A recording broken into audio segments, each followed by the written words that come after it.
मैं एक राइटर हूँ। लिखना मेरा पेशा भी है और शौक़ भी। मैंने कभी सोचा भी नहीं था कि मेरी ज़िंदगी में कभी ऐसा मोड़ भी आएगा। मुझे भी किसी से प्यार होगा। मेरी पूरी कहानी सुनने के लिए आपको मेरे पास में जाना होगा।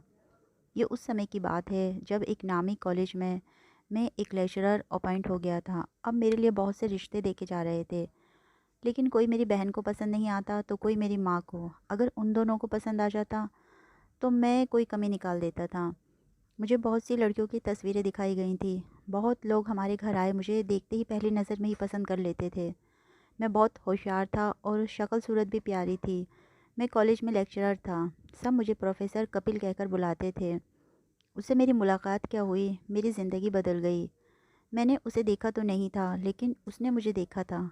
पता नहीं वह कैसी थी कि पहली नज़र में मुझसे मोहब्बत कर बैठी थी। हम गांव के एक घर में रिश्ता देखने गए थे। मेरे घरवाले मुझे भी साथ ले गए थे। सब बैठे हुए थे, रिश्ते की बात कर रहे थे। मुझे वॉशरूम जाना था। मुझे एक कमरे की तरफ भेज दिया गया। मैं फ़्रेश होकर जैसे ही बाहर निकला, मुझे यूँ महसूस हुआ कोई मेरे पीछे से आवाज़ दे रहा है। मैंने मुड़कर देखा तो वहीं मेज़ के ऊपर एक गिलास में दूध पड़ा हुआ था और उसके साथ एक कागज़ पर लिखा हुआ था, आप बहुत अच्छे हैं, प्लीज़ मना करके मत जाना मेरे रिश्ते को। और ये दूध आधा गिलास मैंने पी लिया है, आधा आप पी लें। मैं हैरान था, ये कैसी लड़की है। मुझे बहुत अजीब लगा। मैंने दूध के गिलास की तरफ देखा। वह आधा गिलास दूध से भरा हुआ था। मैंने वॉश बेसिन में हाथ मुँह धोए और उस कमरे से बाहर आ गया। सब बातें कर रहे थे। मैं अपनी माँ के पास बैठ गया। मेरी बहन मुस्कुराकर मेरे कान में कहने लगी, भाई लड़की तो बहुत ही प्यारी है, लेकिन मम्मी को पसंद नहीं। मम्मी कहती हैं बातूनी बहुत है, हमको ज़रा कम होशियार लड़की चाहिए। वहाँ भी इनकार हो गया। मैं खामोश रहा। सब उठकर चले गए। मैं कार में बैठा तो मुझे ऐसा लगा मैं कुछ भूल गया हूँ। मेरा मोबाइल और मेरा पर्स तो सब मेरे पास हैं। गाड़ी स्टार्ट की और घर पहुँच गए। मैंने ज़िद लगा दी, मुझे 2 साल तक शादी नहीं करनी। अब कोई भी मेरे लिए रिश्ता नहीं ढूंढेगा। सब समझ गए ना। 7 महीने गुजर गए। एक सर्दी की रात में मैं टेरिस पर बैठा हुआ था। धुंध छाई हुई थी। दूर अंधेरे में किसी ट्रेन की सीटी की आवाज़ को महसूस कर रहा था।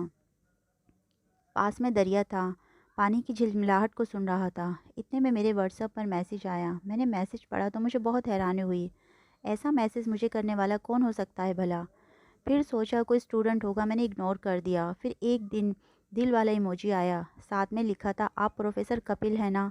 मैंने वाईफाई बंद कर दिया और कॉफ़ी बनाने लगा। सर्दी लग रही थी, लेकिन मुझे सर्दी बहुत पसंद थी। मैं ठंडे हाथों से गर्म कॉफ़ी का कप पकड़े हुए टेरिस में जा बैठा। किताब हाथ में लेकर पढ़ने लगा। रात का 1 बज रहा था। मैंने वाईफाई ऑन किया। अभी 5 मिनट ही गुजरे थे कि फिर एक मैसेज आया, बहुत खड़ूस हैं आप। पता है मैं मोबाइल हाथ में लिए कब से इंतज़ार कर रही थी, लेकिन आप हैं अपना डाटा बंद किए बैठे थे। अब कल बात करूँगी, अब मुझे नींद आ रही है।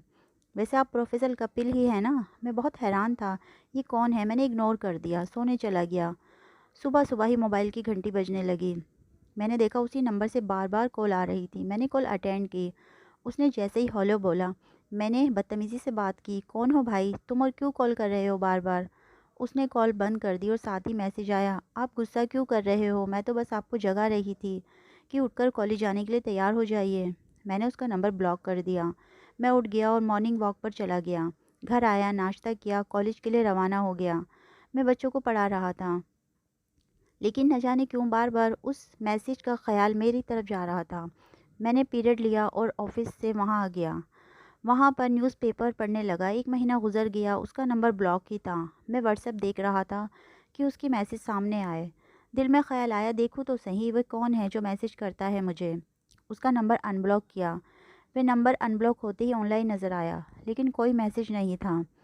फिर एक दिन मैसेज आया, प्रोफेसर सर आपने जो अपनी तस्वीर लगाई है ना व्हाट्सएप पर, आप उसमें बहुत सोहने लग रहे हैं। मैंने जल्दी से व्हाट्सएप ओपन किया, उसके मैसेज देखा, वे ऑफलाइन हो चुका था। मैंने मैसेज किया, आप कौन हैं। दूसरे दिन जवाब आया, क्या करेंगे जान करके मैं कौन हूँ। प्रोफेसर सर क्या आप मुझसे दोस्ती करेंगे। मैं हैरान था, ये कौन है, लड़का है या लड़की। मैंने पूछा, आप लड़का हैं या लड़की। उसने हंसने वाला इमोजी सेंड किया। अरे प्रोफेसर मैं लड़की हूँ, आप भी कुछ भी बोलते हैं। फिर मैंने पूछा, नंबर कहाँ से लिया मेरा। कहने लगी, छोड़े ना इस बात को, ज़रूरी नहीं कि नंबर कहाँ से मिला। आप ये देखें मैंने कितनी मुश्किल से आपको तलाश किया है। आज बहुत सर्दी है और मैं आपसे बात करने के लिए बालकनी में खड़ी हुई हूँ। मैं हैरत से पूछने लगा कि कमरे में डाटा की सर्विस नहीं आती क्या। मैंने उससे पूछा, कैसे यकीन करूँ तुम लड़की हो? काफ़ी सारे सिल एक साथ भेजे।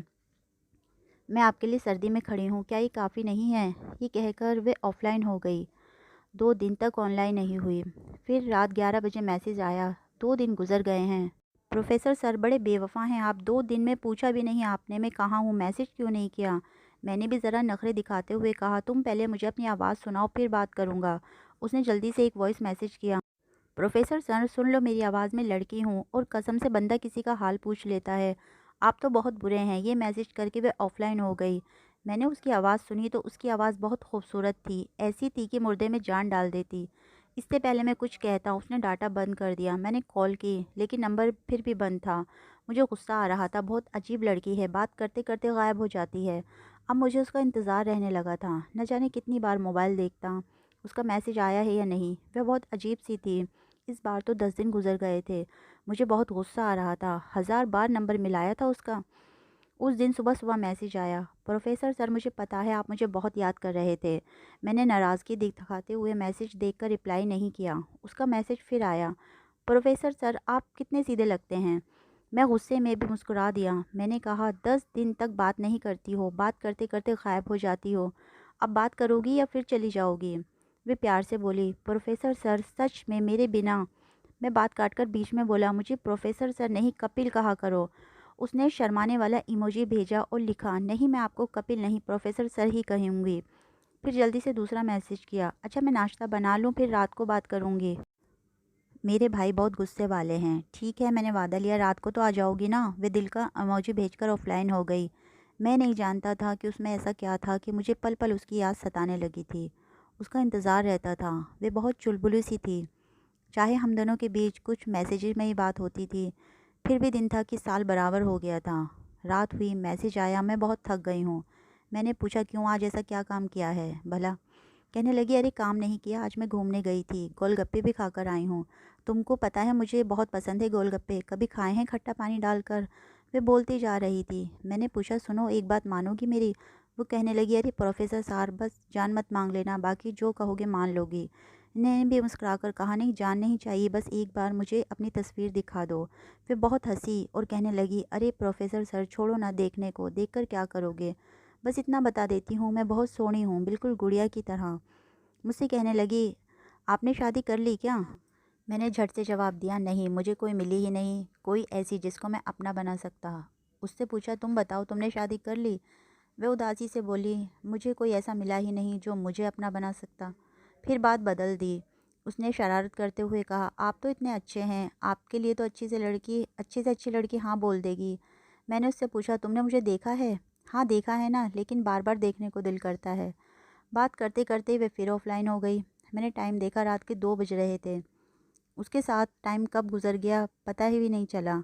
हमेशा ऐसा ही होता था, उसके साथ वक्त कैसे गुजर जाता था पता ही नहीं चलता था। फिर 4 दिन गुजर गए, कोई मैसेज नहीं आया। 4 दिन बाद मैसेज आया, प्रोफेसर सर आ जाओ बिरयानी खा लो, मैंने खुद बनाई है अपने खूबसूरत हाथों से। मैं क्या कहता, उसे गुस्सा करने का कोई फ़ायदा नहीं था। कौन सा उस पर असर होना था। कहने लगी, मुंह मत फुलाओ प्रोफेसर सर, मेरा उसको देखने का बहुत दिल था। मैं उसे हर रोज़ कहता, मुझे अपनी तस्वीर दिखाओ, लेकिन वे बात टाल देती थी। मैंने उससे पूछा, कभी मोहब्बत की है? कहने लगी, हाँ की है मैंने मोहब्बत, बहुत मोहब्बत की है मैंने। मेरी मोहब्बत पाक है, लेकिन आपको पता है मेरी मोहब्बत सिर्फ एक तरफ़ा है। मैंने पूछा, क्यों, वह नहीं करता आपसे मोहब्बत? कहने लगी, उसे नहीं बताना कि मैं उसे चाहती हूँ। मैंने हैरान होकर पूछा, तो उसे बताऊँ ना? वो उदासी में कहने लगी, नहीं बता सकती, क्योंकि वह मेरा हो ही नहीं सकता और मेरी किस्मत इतनी अच्छी भी नहीं है कि वह मेरा हो जाए। उसकी बातों में एक बेबसी थी जो शायद मैं नहीं समझ सकता था।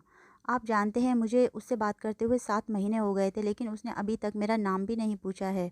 मैंने पूछा, तो बताओ ना उसे अपना नाम। वह बोली, आपने पूछा ही कब था, मेरा नाम रानी है। आज आपकी अपनी तस्वीर भेजें, दिल कर रहा है आपको देखने का। उसको बोलने से लग रहा था वे बहुत उदास है। मैंने कुछ तस्वीरें भेज दी, उन्हें देखकर वे कुछ लम्हे खामोश रही। फिर बोली, आप प्यार करते हैं किसी से? सच तो ये था कि उसे बिना देखे चाहने लगा था। मुझे बेपनाह मोहब्बत हो गई थी उससे, उसकी बातों से, उसकी मासूमियत से। लेकिन इजहार करने से डर लगता था। सोचता था अगर बता दिया तो कहीं वह बात करना छोड़ ना दे। और फिर अक्ल कहती थी वह अजनबी है, अनजान नंबर से मैसेज आया था। पता नहीं कौन है, कैसी है, उसके साथ बस टाइम पास करो। वे फिर से बोली, बताएं ना। मैं नहीं करता। वे मुस्कुराई, कहने लगी, मोहब्बत तो कोई काम नहीं है। मैंने पूछा, फिर क्या है? वे कहने लगी, मोहब्बत तो पूजा है। बस सर, हमने तो मोहब्बत को हवस का नाम देकर बदनाम कर दिया है। मैं भी तो करती हूँ ना मोहब्बत किसी से। उसकी दो चीज़ें हैं मेरे पास जिनको मैंने संभाल कर रखा है। मैं हैरान था, ये कैसी है? आज के ज़माने में किसी से इतनी मोहब्बत कोई कैसे कर सकता है? मैंने उससे पूछा, अगर तुम किसी से इतनी मोहब्बत करती हो तो फिर उससे मुझसे क्यों बात करती हो? फिर तुम्हारी मोहब्बत में मिलावट है। वे मुस्कुरा कर रह गई और बोली, आप बिल्कुल नहीं समझ सकते। मैंने उसके साथ ज़िद की कि मुझे आज तुमको देखना है।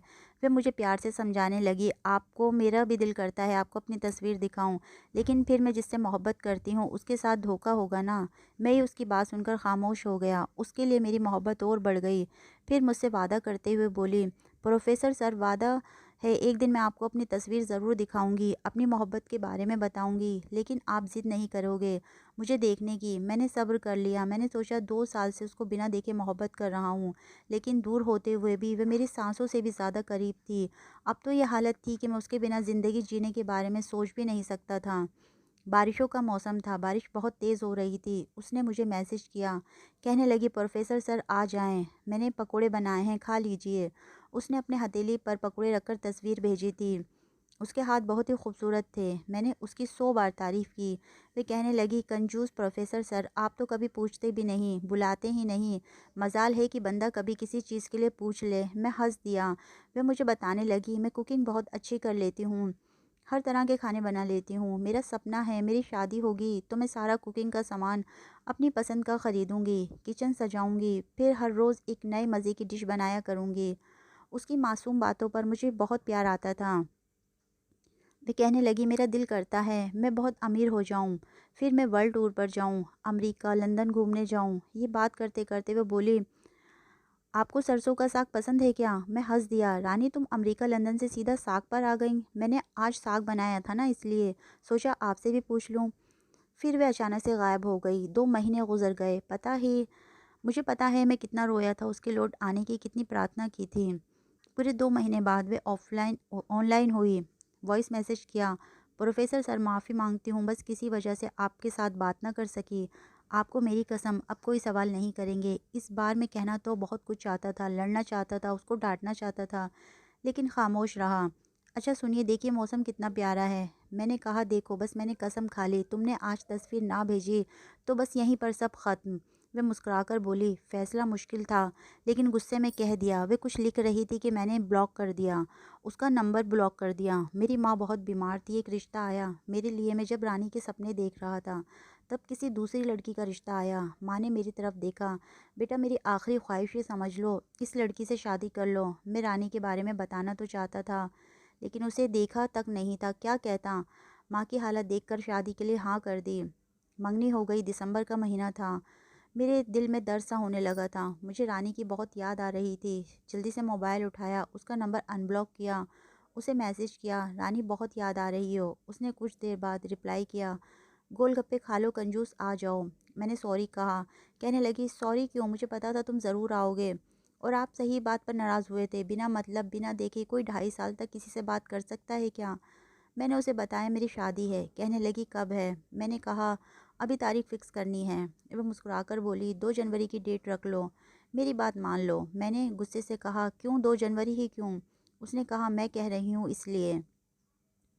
मैंने 2 जनवरी ही शादी की डेट रख दी। आज 1 जनवरी था, मेरी मेहंदी थी, सब नाच गा रहे थे। उसने मैसेज किया, प्रोफेसर सर मैं बहुत गरीब घर की बेटी हूँ, मेरे बाबा नहीं हैं, कोई भाई भी नहीं है, सब झूठ बोला था मैंने।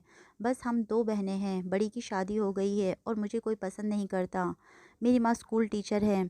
जानते हो मैं बहुत खूबसूरत हूँ, लेकिन मेरे दिल में छेद है। डॉक्टर कहते हैं ऑपरेशन करना पड़ेगा। मैं जो 3-4 महीने ऑफलाइन रहती थी ना, अस्पताल में एडमिट रहती थी, मैं उसका मैसेज पढ़ रहा था, यकीन नहीं हो रहा था।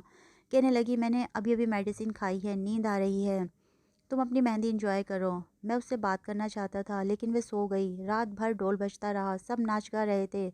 मेरी बारात घर से निकली, मेरे फेरे हुए ही थे तो उसकी कॉल आ गई। मैंने कॉल अटेंड की। वह हंसते हुए बोली, कंजूस मेरा बैलेंस ही ख़त्म करवाना तुम, बस पहले ही उधार लेकर बैलेंस करवाया था। अच्छा बताओ दुल्हन कैसी है? शादी हो गई ना? मैंने हाँ में जवाब दिया। मैं हैरान था, आज कॉल कैसे कर ली? मुस्कुराने लगी। आज मैंने पेट भरकर गोलगप्पे खाए हैं। फिर उसकी आवाज़ धीमी होने लगी। मैं अस्पताल में हूँ, आज मेरे दिल का ऑपरेशन है, दुआ करना मेरे लिए। मैं तुमसे ढेर सारी बातें करना चाहती हूँ, लेकिन अब तो तुम्हारी दुल्हन आ गई है, अब कहाँ बात क्या करेंगे, इसलिए हो सकता है मैं हमेशा के लिए चली जाऊँ। मैं रो रहा था। मैंने हौसला दिया, ऊपर वाला सब ठीक करेगा। मैं मुस्कुराई। अच्छा सुनो, मैंने आपको अपनी तस्वीर और अपनी मोहब्बत की निशानी भेज दी है। अपना बहुत सारा ख्याल रखना। ज़िंदा रही तो ज़रूर बात करूँगी, मर गई तो मुझे माफ़ कर देना। बहुत प्यार करना अपनी हमसफ़र से। अच्छा मुझे ऑपरेशन थिएटर ले जाने वाले हैं, अपना ध्यान रखना। मैं तस्वीर ना देख सका था। उस वक्त दुल्हन की विदाई हो रही थी। घर आया, दुल्हन पास बैठी थी, फिल्म बन रही थी, सब खुश थे। मैं दिल ही दिल में रानी के लिए दुआ कर रहा था। रात के 12 बजे सब चले गए, दुल्हन और मैं अकेले रह गए। मैंने कुर्सी पर बैठा जल्दी से मोबाइल निकाला, रानी की व्हाट्सएप ओपन की। एक बहुत खूबसूरत गुड़िया जैसी एक लड़की की तस्वीर थी, जो रानी की ही तस्वीर थी। साथ में एक घड़ी की तस्वीर थी। वह घड़ी तो मेरी थी। एक दूध का गिलास जिसमें दूध सूख चुका था। साथ एक कागज़ जिस पर लिखा था, मेरे रिश्ते को इनकार न करना। प्लीज़, आधा दूध मैंने पी लिया है, आधा आप पी लेना। मैं चीख-चीख कर रोने लगा। ये तो वही लड़की है जिसके घर में मैं मम्मी और बहन के साथ गया था और अपनी घड़ी भूल आया था। माँ ने कहा था वह बहुत बातें करती है। मैं रो रहा था, चीख रहा था। मेरी दुल्हन कुछ समझ नहीं पा रही थी। मैं क्यों रो रहा हूँ? किसके लिए रो रहा हूँ? मैं दिन में 1000 बार उसका नंबर मिलाता था, लगातार बंद आ रहा था। रात भर उसका इंतज़ार करता। मुझे लगता था अभी आएगी, मुझे मैसेज करेगी, कंजूस गोलगप्पे खा लो, अभी कपिल सर कहकर बुलाएगी। मैं आज भी इंतज़ार में हूँ। उसके व्हाट्सएप पर लिखा आता है, लास्ट सीन 2 इयर्स एगो। मैं जानता हूँ वह उस दुनिया में नहीं रही। मैं जानता हूँ अब वह कभी ऑनलाइन नहीं होगी। अब वह नहीं कहेगी प्रोफेसर सर बिरयानी खा लो, पकोड़े खा लो। उसके घर पर जाना चाहता हूँ, लेकिन मर जाऊँगा उसे घर में नहीं देखूँगा तो। काश उसका दिया हुआ वह दूध पी लेता। पता नहीं किस दर्द में उसने लिखा था, मेरे रिश्ते को इनकार मत करना, रानी हमेशा की तरह फिर लौट आओ ना, मुझे फिर से कहो ना सर। उसकी यादें तो मुझे हमेशा आएंगी। मैं फिर भी कोशिश करता हूँ अपनी ही ज़िंदगी में आगे बढ़ूँ, क्योंकि उसकी आखिरी ख्वाहिश यही थी।